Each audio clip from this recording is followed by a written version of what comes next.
En 1930, alors que le char D1 n'étant même pas entré en production, Renault réalisa une version surblindée élargie du D1. Les trois prototypes désignés UZ furent testés en 1932 et 1933. Le développement du D2 fut une alternative au cas où la Conférence mondiale pour le désarmement de Genève impose en 1934 une limitation du poids des chars, ce qui empêcherait la poursuite de la production du char lourd B1.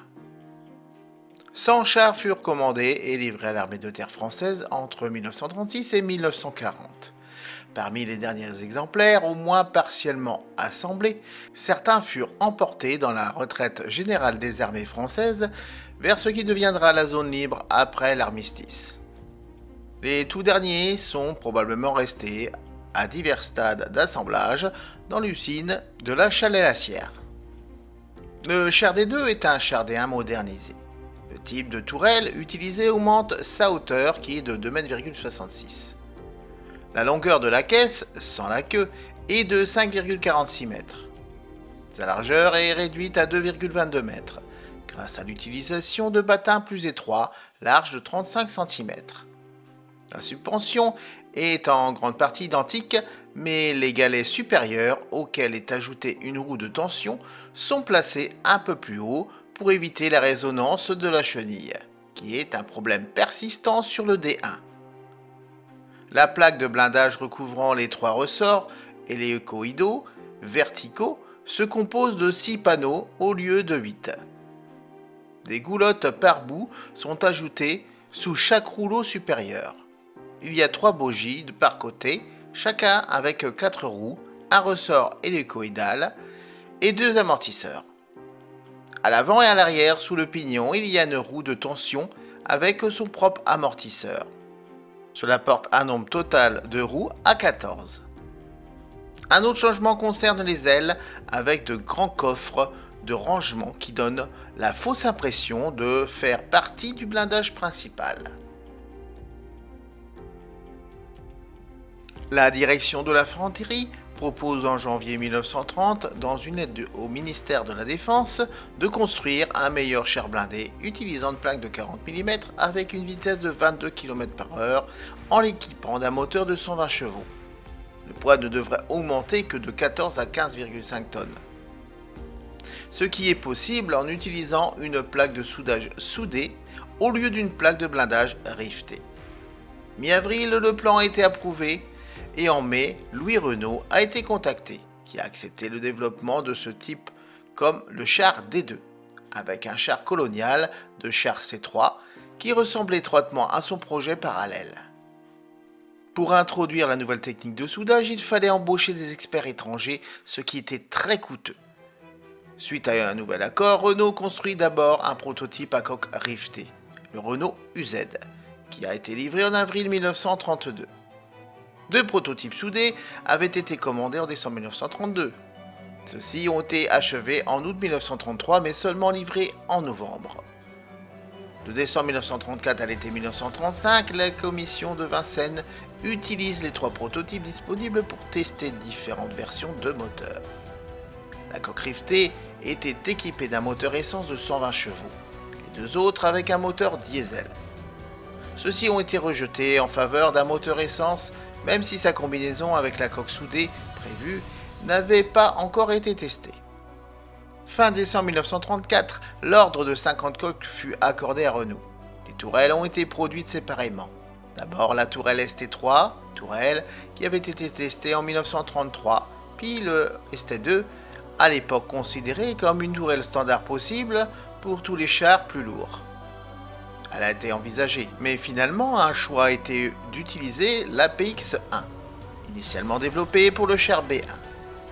Les 50 véhicules en furent livrés qu'à partir de mai 1936. En raison de ce retard, une deuxième commande prévue à faire en 1935 d'une centaine pour porter la production au total à 150 a été annulé. Il avait été supposé que le char D2 plus léger pouvait être rapidement produit comme modèle provisoire, pour accélérer la formation de la première division blindée. Comme avec le char D1, l'équipage est de 3 personnes, mais l'opérateur radio est assis à droite du conducteur au lieu du commandant, et l'antenne du poste a été déplacée à côté de lui. Cette nouvelle configuration avait été demandée pour créer un compartiment de combat plus spacieux. 2 véhicules de commandement ont une deuxième antenne à gauche pour utiliser leur ensemble radio longue portée. La puissance du moteur a considérablement augmenté jusqu'à 150 chevaux en utilisant un moteur 6 cylindres de 9,5 litres, mais comme le poids est passé à 19,75 tonnes au lieu des 15 tonnes 50 prévues, le gain de la vitesse maximale s'est vu diminuer à 23 km/h. La transmission est à 4 vitesses.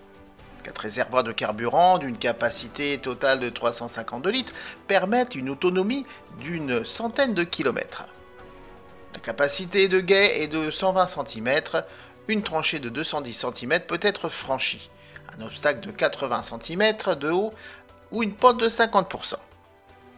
Une mitrailleuse fixe de 7,5 mm est disposée dans le glacis du côté droit, commandée par le chef de char au moyen d'un câble. Elle est interchangeable avec la mitrailleuse coaxiale et peut aussi être utilisée en anti-aérien au moyen d'un support sur la tourelle.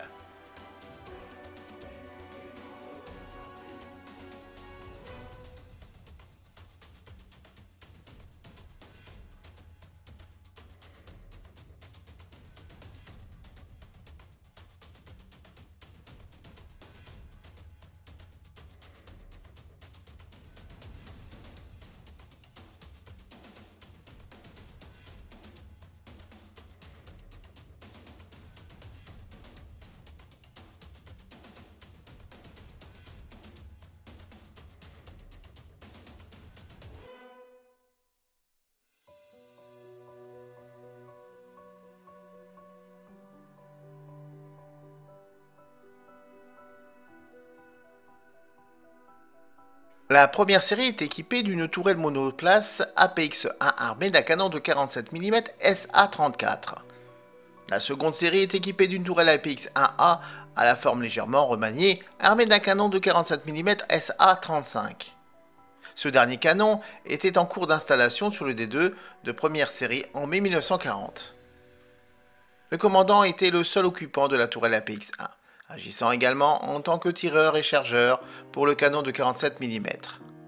Il avait une capacité anti-char limitée et la mitrailleuse de 7,5 mm éventuellement coaxiale.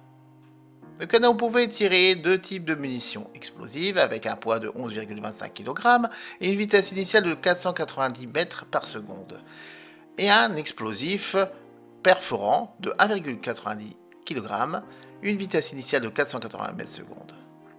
Il a permis une pénétration du blindage d'environ 25 mm à une distance d'une centaine de mètres, à peine suffisante pour être efficace contre les véhicules blindés légers.